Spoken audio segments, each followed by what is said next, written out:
الحمد للہ رب العالمین والعاقبۃ للمتقین والصلاة والسلام علی سید الانبیاء والمرسلین وعلی آلہ واصحابہ اجمعین، اما بعد، فاعوذ باللہ من الشیطان الرجیم، بسم اللہ الرحمن الرحیم۔ ثم لنحن اعلم بالذین هم اولا بها صلیہ۔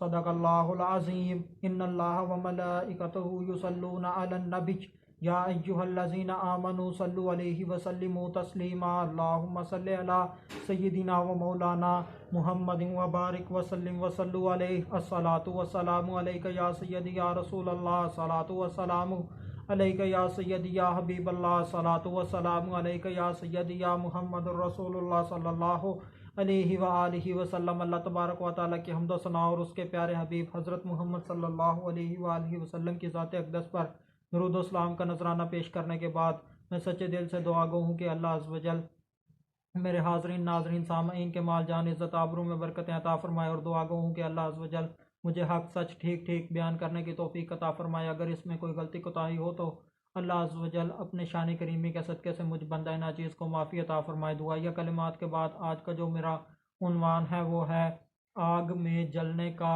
سب سے زیادہ حقدار کون۔ خطبہ کے اندر تلاوت کی گئی آیت کریمہ سورہ مریم آیت نمبر 70 پارہ نمبر 16۔ ترجمہ: پھر ہم انہیں خوب جانتے ہیں جو آگ میں جلنے کے زیادہ لائق ہیں۔ پچھلی 4 آیات میں بھی اور اس آیت میں بھی مسلسل ایک ہی بات چل رہی ہے۔ یہ آیات کفار کے حق میں ہیں۔ ان کافروں نے مرنے کے بعد اٹھنے کو جھٹلایا۔ اللہ عز و جل نے انہیں بتایا کہ تمہارے مرنے کے بعد تمہیں دوبارہ اٹھانا ہمارے لیے مشکل نہیں ہے بلکہ بہت آسان ہے۔ جو مرنے کے بعد اٹھنے پر یقین نہیں رکھتے، اللہ عز و جل نے ان کی سزا کو بیان فرمایا ہے، ان کا انجام بیان فرمایا ہے۔ ہر جماعت میں سے اس شخص کو ہم نکال لیں گے جو دوسروں کو گمراہ کرنے والا ہوگا، جو رحمان کی سب سے زیادہ نافرمانی کرنے والا ہوگا، اس کو ہم سزا دیں گے۔ اس آیت کریمہ کے اندر اللہ عز و جل نے مزید بات کو آگے چلایا ہے۔ پھر ضرور ہم خوب جانتے ہیں ان لوگوں کو وہ جو زیادہ حق رکھتے ہیں اس میں داخل ہونے کا۔ یہ لوگ آگ میں داخل ہوں گے، یہ لوگ آگ میں جل جائیں گے۔ ہم خوب جانتے ہیں کہ یہ جہنم کے کس طبقے میں ہوں گے، یہ جہنم کے کس طبقے کے لائق ہیں۔ اللہ عز و جل خوب جانتے ہیں کہ کس کافر کو کتنا سخت عذاب دینا ہے اور کتنا نہیں دینا۔ اللہ عز و جل خوب جاننے والے ہیں۔ جہنم کے دروازوں کے نام: جہنم کے 7 دروازے ہیں۔ پہلا جہنم، دوسرا سعیر، تیسرا لظہ، چوتھا حطامہ، پانچواں سقر، چھٹا جحیم، ساتواں حاویہ۔ حاویہ یہ سب سے نیچے ہے۔ ابو لہب جحیم چھٹے دروازے میں ہے۔ پہلے دروازے کا عذاب سب سے ہلکا، سب سے کم ہے۔ یہ دروازہ اس امت کے گناہ گاروں کے لیے خاص ہے۔ اس کو جہنم کا نام اس لیے دیا گیا کہ یہ مردوں اور عورتوں کے چہرے کی طرف رخ کرے گا اور ان کا گوشت کھا لے گا۔ حاویہ یہ سب سے گہرا ہے۔ پہلا دروازہ بھرے گا، پھر دوسرا، پھر تیسرا، پھر چوتھا، حتیٰ کہ سب بھر جائیں گے۔ پہلی حدیث، راوی حضرت سیدنا ابن عباس رضی اللہ تعالی عنہما۔ حضور پاک صلی اللہ علیہ وآلہ وسلم نے ارشاد فرمایا، جہنم کا ایک دروازہ ہے، اس سے وہی شخص داخل ہوگا جس کا غصہ اللہ کریم کی نافرمانی کر کے ہی دور ہوتا ہے۔ دوسری حدیث، راوی سیدنا عمر ابن عمر رضی اللہ تعالی عنہما، حضور نبی کریم صلی اللہ علیہ وآلہ وسلم نے ارشاد فرمایا، جہنم کے 7 دروازے ہیں، ان میں سے ایک دروازہ اس کے لیے ہے جس نے میری امت پر تلوار کھینچی۔ یہاں پر حدیث ختم ہو جاتی ہے۔ صبح کو جہنم کے دروازے کھلنا شروع ہوتے ہیں اور دوپہر تک سب کھل جاتے ہیں۔ داروغہ جہنم کے داروغے 19 یا 19,000 ہیں۔ حضرت سیدنا ابو عوام رحمۃ اللہ علیہ نے فرمایا، تم نے سچ کہا، وہ 19 فرشتے ہیں، ان میں سے ہر ایک کے ہاتھ میں 2 منہ والا لوہے کا ہتھوڑا ہے، وہ اس ہتھوڑے سے جسے ایک ضرب بھی لگائیں گے وہ 70,000 برس تک گرتا چلا جائے گا۔ ان میں ہر ایک فرشتے کے دونوں کاندھوں کے درمیان 100 سال کی مسافت ہے، اور اس کے ساتھ ساتھ ان میں سے ہر ایک کے پاس ایک گز ہوگا جس میں 2 شاخیں ہوں گی۔ فرشتہ اس سے ایک بار جہنمیوں کو دھکیلے گا تو 7 لاکھ کو دوزخ میں پھینک دے گا۔ تیسری حدیث، ان میں سے ہر ایک کے دونوں کاندھوں کے درمیان ایسا فاصلہ ہے جیسا مشرق اور مغرب کے درمیان۔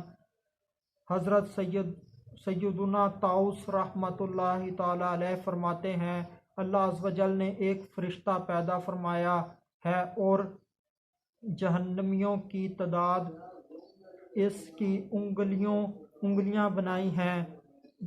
جس جہنمی کو بھی عذاب دیا جائے گا وہ مالک نامی فرشتہ اپنی انگلیوں میں سے ایک انگلی کے ساتھ اسے عذاب دے گا۔ خدا کی قسم، اگر مالک نامی فرشتہ اپنی ایک انگلی آسمان پر رکھ دے تو وہ ضرور آسمان کو پگھلا کر رکھ دے۔ چوتھی حدیث، جہنم کے فرشتوں کو جہنم کی تخلیق سے 1000 سال پہلے بنایا گیا ہے، اور روزانہ ان کی طاقت و قوت دگنی ہوتی جا رہی ہے۔ جن پر انہیں مسلط کیا جائے گا یہ ان کی پیشانیوں اور قدموں سے پکڑ لیں گے۔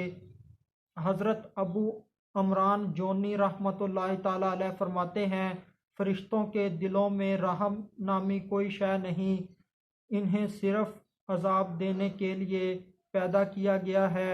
ان میں ایک فرشتہ کسی جہنمی کو ایک ضرب لگائے گا تو وہ سر سے پاؤں تک پس کر رہ جائے گا۔ حضرت سیدنا کعب رحمۃ اللہ تعالی علیہ فرماتے ہیں، ایک شخص کو جہنم لے جانے کا حکم دیا جائے گا تو 1,00,000 فرشتے اسے پکڑنے کے لیے لپکیں گے۔ جہنم کے 19 داروغے جو ذکر ہوئے ہیں یہ سردار ہیں، ان کے نیچے کتنے داروغے ہیں ان کی تعداد اللہ ہی جانتا ہے۔ جہنم کی دیوار کی موٹائی 40 سال کی مسافت جتنی ہے۔ صعود جہنم میں ایک پہاڑ ہے، کافر 70 سال میں اس پر چڑھے گا اور پھر گر جائے گا، یہ عذاب ہمیشہ ہوتا رہے گا۔ جہنم میں 70,000 وادیاں۔ حضرت سیدنا حجاج صومالی رضی اللہ تعالی عنہ سے روایت ہے، جہنم میں 70,000 وادیاں ہیں، ہر وادی میں 70,000 گھاٹیاں ہیں، ہر گھاٹی میں 70,000 گھر ہیں، ہر گھر میں 70,000 کمرے ہیں، ہر کمرے میں 70,000 کنویں ہیں، ہر کنویں میں 70,000 اژدہے ہیں، ہر اژدہے کے جبڑے میں 70,000 بچھو ہیں، اور کافر و منافق ان تمام کا عذاب پائے بغیر نہیں رہے گا۔ حضرت سیدنا عطا بن یسار رحمۃ اللہ تعالی علیہ فرماتے ہیں، ہر گھاٹی میں 70,000 سوراخ اور ہر سوراخ میں سانپ ہیں جو جہنمیوں کے چہرے کھائیں گے۔ 5ویں حدیث، سرور کونین صلی اللہ علیہ وآلہ وسلم نے ارشاد فرمایا، اگر 7 حاملہ اونٹنیوں جتنا وزنی کوئی پتھر جہنم کے کنارے سے پھینکا جائے تو وہ 70 سال تک اس میں گرتا رہے گا، پھر اس کی گہرائی میں پہنچے گا۔ جہنم کی آگ کفار کو عذاب دینے کے لیے گندھک کے پتھروں کو خاص کیا گیا ہے، کیونکہ یہ 5 قسم کے عذاب کی سبب دیگر تمام پتھروں پر فوقیت رکھتا ہے۔ یہ جلد سلگتا ہے، سخت بدبودار ہوتا ہے، اس کا دھواں بہت زیادہ بدبودار ہوتا ہے، بدن سے خوب اچھی طرح چمٹ جاتا ہے۔ جب اسے تپایا جائے تو شدید گرم ہو جاتا ہے۔ اس آیت میں جو آگ کا ذکر ہے وہ صرف کافروں کے لیے ہے۔ 6ٹھی حدیث، راوی حضرت ابو ہریرہ رضی اللہ تعالیٰ عنہ تاجدار مدینہ صلی اللہ علیہ وآلہ وسلم نے ارشاد فرمایا، جہنم کی آگ کو 1000 برس تک بھڑکایا گیا حتیٰ کہ وہ سرخ ہو گئی، پھر 1000 سال اور بھڑکایا گیا حتیٰ کہ وہ سفید ہو گئی، اور پھر 1000 سال مزید بھڑکایا گیا یہاں تک کہ وہ سیاہ ہو گئی، اب وہ سیاہ ترین ہے۔ 7ویں حدیث، راوی حضرت انس رضی اللہ تعالیٰ عنہ تاجدار ختم نبوت صلی اللہ علیہ وآلہ وسلم نے ارشاد فرمایا، تمہاری یہ آگ جہنم کی آگ کے 70 اجزاء میں سے ایک جز ہے، اگر اسے سمندر میں 2 مرتبہ غوطہ نہ دیا جاتا تو تم اس سے نفع نہیں اٹھا سکتے تھے۔ خدا کی قسم، اگرچہ یہی آگ عذاب کے لیے کافی ہے، مگر یہ اللہ پاک سے دعا مانگتی ہے کہ اسے کبھی بھی جہنم میں دوبارہ نہ لوٹایا جائے۔ دوزخ کی 2 سانسیں۔ 8ویں حدیث، راوی حضرت ابو ہریرہ رضی اللہ تعالیٰ عنہ، حضور نبی کریم صلی اللہ علیہ وآلہ وسلم نے ارشاد فرمایا، جہنم نے اللہ کریم کی بارگاہ میں فریاد کرتے ہوئے عرض کی، اے میرے رب، میرے بعض حصے کو بعض حصے نے کھا لیا۔ چنانچہ اللہ پاک نے اسے 2 سانس لینے کی اجازت عطا فرمائی، ایک سانس گرمی میں اور ایک سانس سردی میں، لہٰذا تم جو شدید گرمی پاتے ہو یہ جہنم کی سانس کی گرمی ہے، اور جو تم سخت سردی پاتے ہو وہ جہنم کے زمہریر سے ہے۔ زمہریر ایک کنواں ہے جس میں کافر کو ڈالا جائے گا تو اس کی سردی سے اس کے جسم کے حصے الگ الگ ہو جائیں گے۔ آگ کا لباس، حضرت سیدنا انس رضی اللہ تعالیٰ عنہ سے روایت ہے، حضور نبی کریم صلی اللہ علیہ وآلہ وسلم نے ارشاد فرمایا، سب سے پہلے جسے آگ کا لباس پہنایا جائے گا وہ ابلیس ہے۔ ابلیس اس کو اپنی بھوؤں پر رکھے گا اور اسے اپنے پیچھے گھسیٹے گا، اس کی اولاد اس کے پیچھے پیچھے ہوگی۔ اس وقت ابلیس پکارے گا، ہائے موت! اس کی اولاد بھی اپنی موت کو پکارے گی، حتیٰ کہ وہ سب دوزخ پر پہنچ جائیں گے تو ابلیس کہے گا، ہائے میری موت!